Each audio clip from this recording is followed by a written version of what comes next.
Good morning guys, কি খবৰ সকলোৰে। আজি হৈছে 5 জুন তাৰিখ আৰু এই 5 জুন তাৰিখটো আমি সকলোৱে জানো যে বিশ্ব পৰিৱেশ দিৱস। এই হেতুকে আমি হস্পিটেলৰ ফালৰ পৰা সকলোকে এই দিনটোৰ বিষয়ে অৱগত কৰাবলৈ বুলি ওলালোঁ।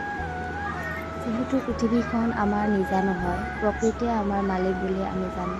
গতিকে ধুনীয়া পৃথিৱীখন ধুনীয়াকৈ ৰখাটো আমাৰ প্ৰত্যেকৰে দায়িত্ব। গতিকে গছ থাকিলেহে মানুহ থাকিব। গতিকে যিমান পাৰে গছ পুলি ৰুব চেষ্টা কৰিব সকলোৱে। আজিকালি গছ পুলি ৰোৱাতকৈ বেছি গছ কটাটোহে বেছিকৈ আমি দেখোঁ। সেই হেতুকে গছ ইমান নাকাটিব, গছ পুলি ৰুব।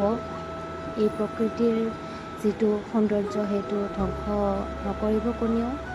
গছ পুলি ৰুব, যিহেতু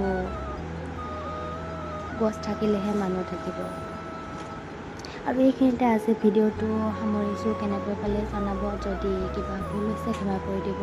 কেনেকুৱা পাইছে কমেণ্টত জনাব। Bye bye.